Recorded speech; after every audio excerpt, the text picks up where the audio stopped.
السلام علیکم ورحمۃ اللہ وبرکاتہ۔ عامر نذیر آپ کی خدمت میں حاضر ہے۔ میں یہ والی ویڈیو جو ہے یہ میں صرف اور صرف ان دوستوں کے لیے بنا رہا ہوں جنہوں نے وہ تقریباً 100 سبسکرائبر ہیں میرے خیال میں، مجھے بالکل میں نے گنتی کر کے رکھے ہوئے ہیں۔ یہ ان دوستوں کے لیے میں خاص طور پر یہ ویڈیو بنا رہا ہوں جنہوں نے خادم رضوی والی میری ویڈیو دیکھنے کے بعد میرے چینل کو سبسکرائب کیا ہے۔ جزاک اللہ، اللہ تعالیٰ آپ کو راضی رکھے، اللہ تعالیٰ آپ کا حامی و ناصر ہو۔ آپ لوگوں نے میرے چینل کو سبسکرائب کیا ہے، اور میری اگر ویڈیوز آپ کو اچھی لگتی ہیں تو آپ پلیز اس کو شیئر بھی کر دیا کریں تاکہ اور دوستوں کو بھی جو ہے میری ویڈیوز پہنچ سکیں۔ میں بذات خود آج مخاطب ہوں آپ لوگوں سے۔ میں اسپیشل ان لوگوں کے لیے، ان دوستوں کے لیے، 100 دوست ہیں جو بھی ہیں، 100 سے زیادہ بھی ہو سکتے ہیں، اور جن لوگوں نے میرا چینل سبسکرائب کر رکھا ہے ان سب کے لیے یہ ویڈیو، میں سب ان کے نام کرتا ہوں یہ والی ویڈیو۔ آج کل ایک ڈرامہ دکھایا جا رہا ہے، سوشل میڈیا کے اوپر بھی، ٹیلی ویژن کے اوپر بھی، اور بہت سے پلیٹ فارم کے اوپر اس کا تذکرہ جاری ہے۔ لوگوں کو مسلمانوں کے اندر کی جانے والی سازشوں کے بارے میں آگاہ کرنے کے لیے کہ کس کس طرح سے لوگ اندر ہی اندر اپنے مسلمان حکمرانوں کو نقصان پہنچاتے تھے، اور کس طرح سے لوگوں کو خریدتے تھے اور بیچتے تھے اور خود بک جاتے تھے، اس کے بارے میں۔ اور دوسری جو سب سے بڑی بات جو اس ارطغرل والے ڈرامے میں دکھایا جا رہا ہے وہ ہے جہاد۔ مسلمان بالآخر یہ جاننے پر مجبور ہو گئے ہیں، خاص طور پر پاکستان کے مسلمان، کہ جہاد کیا چیز ہے اور جہاد کی طاقت کیا ہے۔ بالآخر ہمارے ملک کے مسلمان، ہمارے ملک کے حکمران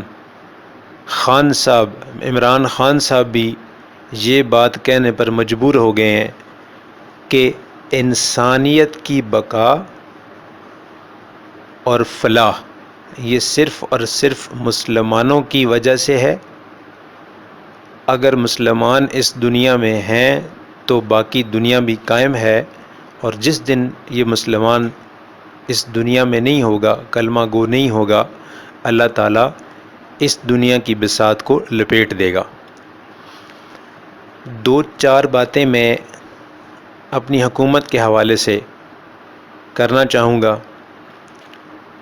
کہ خان صاحب نے اگر اتنا بڑا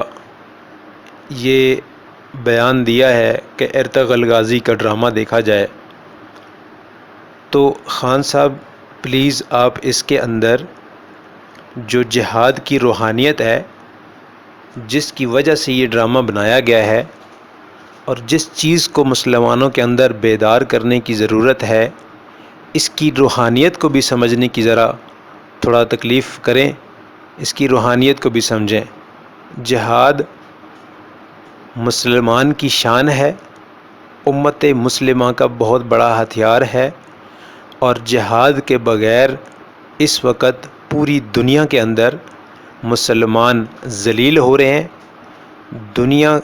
اس وقت خطرے کے جن مناظر کو دیکھ رہی ہے وہ سب آپ لوگوں کے سامنے ہیں۔ یہودیت کس طرح سے اس دنیا کو کنٹرول کر رہی ہے اور کنٹرول کر چکی ہے۔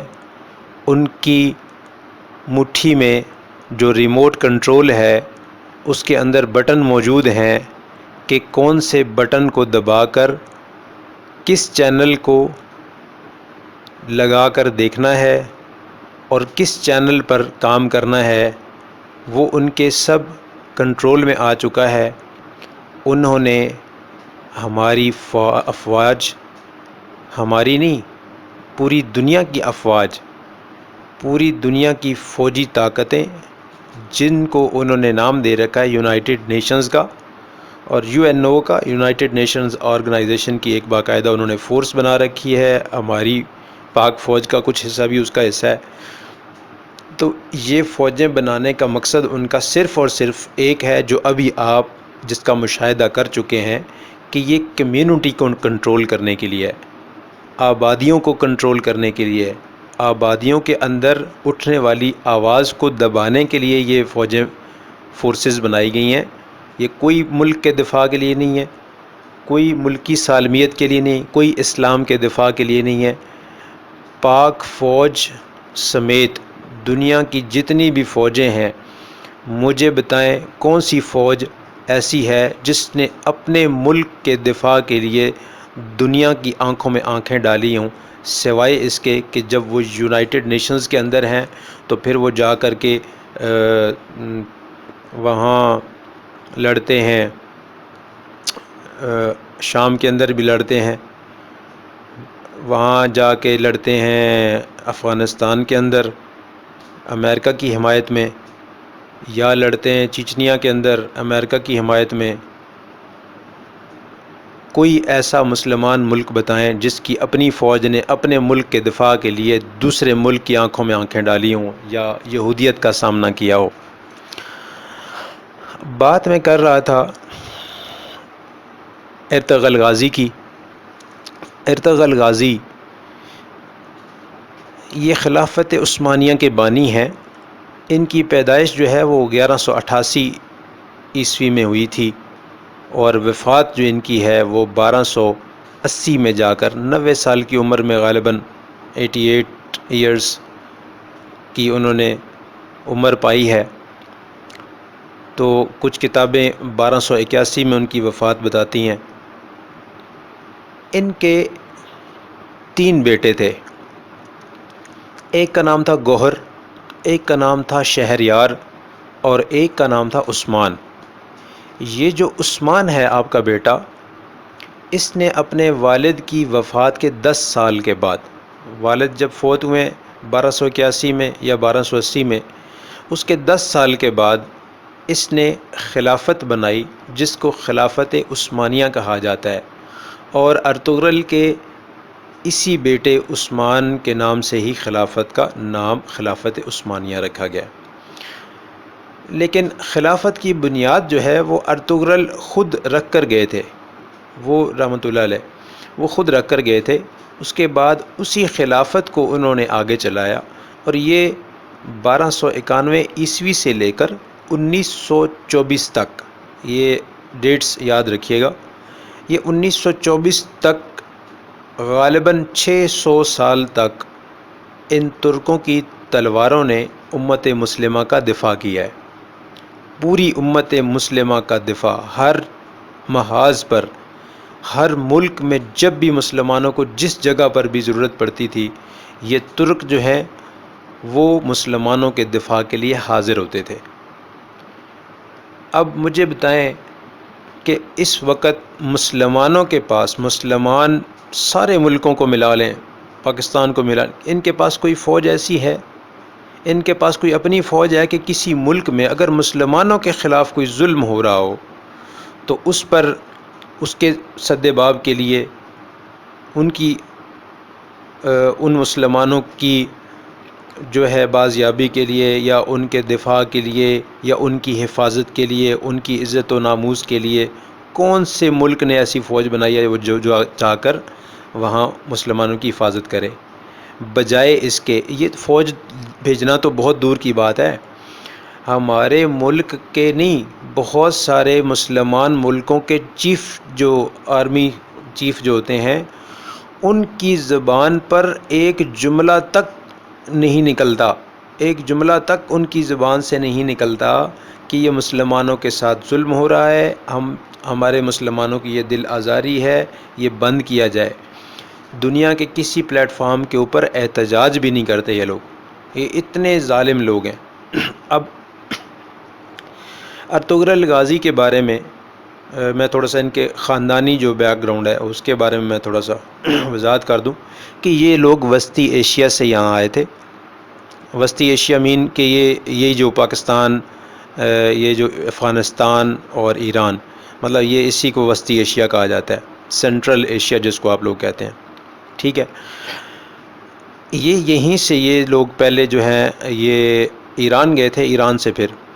تو یہ وسطی ایشیا سے لوگ جو یہاں آئے تھے، اور ان کے جد امجد جو ہیں وہ اوغز خان تھے۔ اوغز خان، اس کے 12 بیٹے تھے، جن سے 12 قبیلے بنے تھے، جن میں سے ایک قبیلے کا نام تھا کائی قبیلہ، کائی، جس سے ارطغرل جو غازی ہیں ان کا تعلق ہے۔ یہ کائی قبیلے سے ان کا تعلق تھا۔ تو آپ کے جو والد ہیں ان کا نام تھا سلیمان شاہ۔ ارطغرل غازی کے 3 بھائی اور بھی ہیں، جن کا نام ہے سارم، ذوالجان اور گلدارو، اور ان کی والدہ محترمہ جو ہیں ان کا نام تھا حائمہ۔ تو ان کا جو قبیلہ ہے سب سے پہلے سینٹرل ایشیا سے ایران آیا تھا، پھر ایران سے یہ لوگ اناطولیہ چلے گئے۔ اناطولیہ وہاں منگولوں کی یلغار سے بچنے کے لیے، جہاں سلطان علاء الدین نام ہے غالباً، جو سلجوق سلطنت کے اس وقت سلطان تھے، سلطان علاء الدین ان کا نام تھا، یہ انہی کے دور میں ہے۔ تو یہ سلجوق جو ہیں یہ بہت بڑی ایک فورس تھی، یہ ترک ہیں یہ لوگ، اور سلطنت یہ جو سلطان علاء الدین ہے، انہوں نے جو اتنی بڑی امپائر، اتنی بڑی سلطنت کھڑی کی تھی، یہ ترکی میں اس وقت اس کا بہت نام تھا۔ تو یہ سلطنت جو ہے یہ الپ ارسلان ایک نامی ترک سلجوق تھا جنگجو، اس نے اس سلطنت کی، جو سلجوق سلطنت کی بنیاد رکھی تھی، اور یہ غالباً انہوں نے بازنٹائن جو ہے اس کو مرکز کو جو ہے وہ شکست دی تھی، اور اس لڑائی میں ان کو عبرتناک شکست دی، اور 1071 میں یہ لوگ جو ہیں یہ سلطان الپ ارسلان نے، جو تاریخ کے ایک بہت بڑی شخصیت ہیں، تو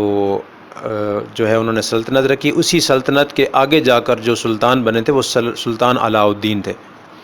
اور اسی سلطان علاء الدین کے جو 12 یہ قبیلے تھے، اسی کے یہ انڈر رہتے تھے۔ تو ان کا قبیلہ بھی جو ہے وہ اوغز قبیلہ، پیچھے سے ان کے بھی وہی قبیلہ ہے جو ارطغرل کا قبیلہ تھا، اور کائی قبیلے کے جو سربراہ ارطغرل غازی یہ بنے تھے۔ اپنے والد سلیمان شاہ کی وفات، جب ان کی وفات ہوئی تو سب سے پہلے یہ اہلت آئے، پھر اہلت سے حلب، جس کو الیپو کہتے ہیں آج کل، وہ وہاں گئے۔ 1232 غالباً، جہاں سلطان صلاح الدین ایوبی کے پوتے العزیز کی حکومت تھی، سب سے پہلے ارطغرل غازی نے العزیز سے دوستی کی۔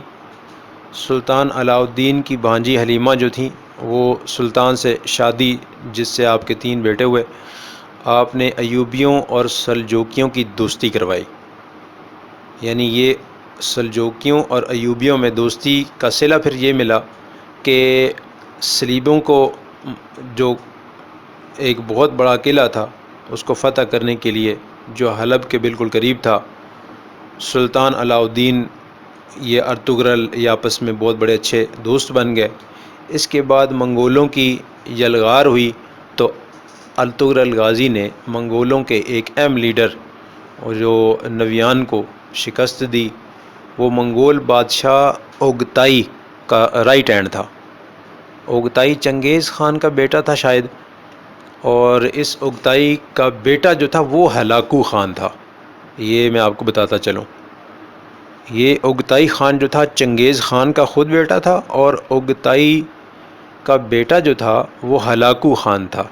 جس نے بغداد روند ڈالا تھا۔ اور پھر ارطغرل غازی اپنے قبیلے کو لے کر سوگوت گئے،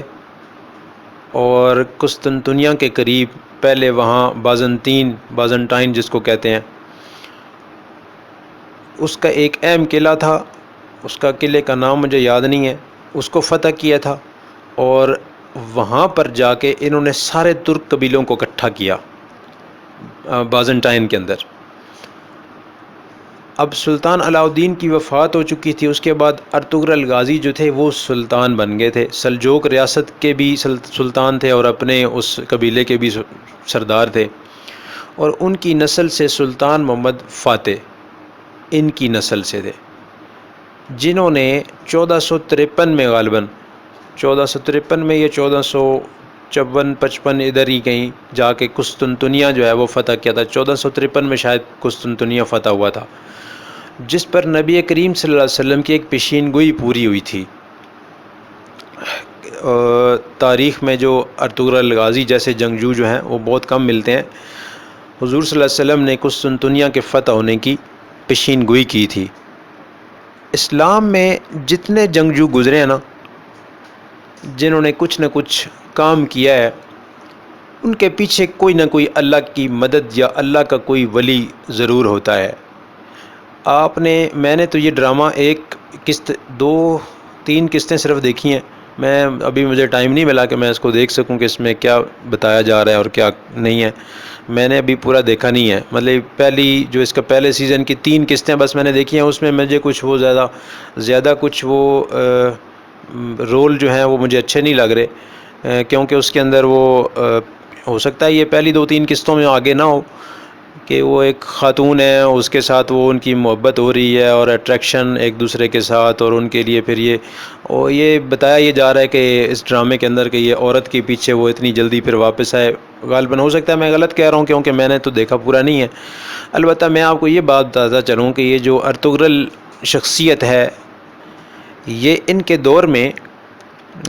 ان کے ساتھ جو اللہ تعالیٰ کی مدد رہی ہے وہ ایک خاص ہستی کی وجہ سے تھی، اور وہ ہستی ہے ابن العربی۔ ابن العربی کے بارے میں بہت کم لوگ جانتے ہیں۔ ان کا اصل نام جو ہے شیخ محی الدین ابن العربی ہے، جو اندلس سے ارطغرل غازی کی روحانی مدد کے لیے وہاں ترکی پہنچے تھے، اور ابن العربی رحمۃ اللہ علیہ، جن کا اصل نام شیخ محی الدین ابن العربی ہے، یہ اندلس سے وہاں سے چلے تھے۔ ان کا جو اصل مقصد تھا وہ ارطغرل غازی کی مدد کرنا تھی، روحانی طور پر ان کی ٹریننگ کرنی تھی، روحانی طور پر ان کی روح کو پاک کرنا تھا، ان کے خیالات کو پاک کرنا تھا، ان کے ذہن کو پاک صاف کرنا تھا، اور اللہ تعالیٰ سے جوڑنا تھا، تعلق مضبوط کرنا تھا۔ اس کے لیے اللہ تعالیٰ نے ابن العربی شیخ محی الدین ان کی ڈیوٹی لگائی، اور یہ اندلس سے وہاں پہنچے تھے، اور انہی کی روحانیت کی وجہ سے جو ہے یہ اتنی فتوحات ہوئی ہیں۔ جب تک انسان روحانی طور پر اللہ تعالیٰ کے ساتھ اپنا تعلق مضبوط نہیں کرتا، اللہ تعالیٰ کی مدد نہیں آتی۔ بہت مشکلوں کے بعد اللہ تعالیٰ کی مدد اور بہت قربانیوں کے بعد رب تعالیٰ جو ہے وہ اپنی مدد کے ساتھ ضرور آتے ہیں، لیکن اس کے لیے انسان کو اپنی شخصیت کو بھی صاف کرنا پڑتا ہے، اپنی نیت کو بھی ٹھیک کرنا پڑتا ہے، اور اس کے لیے انسان کو اپنے سارے گناہوں کی معافی طلب کرتے ہوئے، آگے گناہ نہ کرنے کا ارادہ کرتے ہوئے رب کے سامنے سر بسجود ہونا پڑتا ہے۔ تو ایک حدیث آخر میں آپ کو سناتا چلوں۔ حدیث مبارکہ اللہ کے نبی صلی اللہ علیہ وسلم فرماتے ہیں کہ اتقوا فراست المؤمن فإنه ينظر بنور اللہ، یعنی مومن جو ہے اس کی فراست سے ڈرو، اس کی فراست سے ڈرو، اس کے فہم سے ڈرو، اس کی سوچ سے ڈرو، کیونکہ جب وہ دیکھتا ہے تو اللہ تعالیٰ کے نور سے دیکھتا ہے۔ تو جس کو اللہ تعالیٰ کا نور حاصل نہیں ہے وہ آپ کے سامنے ہے، جیسے لبرل لوگ ہیں، ٹھیک ہے، سیکولر لوگ ہیں، بریگیڈ ہے، یہ سارے لوگ جو ہیں یہ اللہ کی مدد نہیں، یہ لوگ صرف اور صرف مادیت کے پیچھے ہوتے ہیں، اور یہ دیکھتے ہیں کہ ایٹم بم میں اتنی صلاحیت ہوگی تو ہم جنگ لڑیں گے، ہمارے فلاں میزائل میں اتنی فورس ہوگی تو ہم لڑیں گے، اللہ تعالیٰ کی ذات کے ساتھ ان کا توکل ہی نہیں ہے۔ اللہ تعالیٰ ہمیں اپنی ذات کے ساتھ توکل باندھنے کی توفیق عطا فرمائے۔ ہمارا سب کا اللہ تعالیٰ حامی و ناصر ہو۔ اگر میری ویڈیو آپ کو اچھی لگی ہے تو انشاءاللہ میں نیکسٹ ویڈیو کے اندر میں آپ کو بتاتا چلوں کہ میں ایک بہت اس وقت جس چیز کی بہت زیادہ سختی سے ضرورت ہے، اور میرے پاس کم وقت ہے، اور میں اس کم وقت کے اندر یہ ساری باتیں آپ لوگوں تک پہنچانا چاہتا ہوں۔ کچھ چیزیں میرے اور آپ کے درمیان حائل ہیں۔ آپ دعا کریں کہ اللہ تعالیٰ ان ساری چیزوں کو، ان سب حلاوتوں کو بیچ میں سے ہٹا دے۔ میں ضرور آپ لوگوں تک ساری انفارمیشن شیئر کروں گا۔ وہ انفارمیشن ہے یہودیوں کی ایک کتاب ہے جس کا نام ہے دی پروٹوکولز آف ایلڈرز آف زوئنز۔ یہ یہودیوں کی کتاب ہے۔ پہلے شروع میں کہا جاتا تھا کہ یہ جس غیر یہودی کے پاس اگر یہ کہیں کتاب برآمد ہو جائے تو وہ بندہ واجب القتل ہے، اور یہ کتاب الحمدللہ میرے پاس موجود ہے، اور میں مسلمان بھی ہوں، ٹھیک ہے۔ اور میں انشاءاللہ اس کے اندر جو کچھ بکواسیات اور جو کچھ انہوں نے مسلمانوں کے خلاف پلان کر رکھا ہے وہ میں آپ لوگوں تک انشاءاللہ مختلف ویڈیوز کے اندر اس کا کانٹیکسٹ لے کر، اور اس تک جو انہوں نے محنت کر لی ہوئی ہے وہ آج کل کے دور میں سے وہ چیزیں نکال کر میں آپ کو کمپیریزن کر کے بتاؤں گا کہ یہ کتاب انہوں نے فلاں ٹائم پہ لکھی تھی اور آج کل یہ ہو رہا ہے۔ مثال کے طور پر اس وقت جو میڈیا کا کنٹرول ان کے ہاتھ میں ہے، پورے میڈیا کا کنٹرول ان کے ہاتھ میں ہے، تو یہ اس کنٹرول کے بارے میں ان کی کتاب کے اندر موجود ہے۔ میں انشاءاللہ نیکسٹ ویڈیو میں آپ کے ساتھ حاضر ہوتا ہوں۔ میرا چینل سبسکرائب کر لیجئے اور اپنے دوستوں کو بھی شیئر کیجئے۔ جزاک اللہ۔ السلام علیکم ورحمۃ اللہ وبرکاتہ۔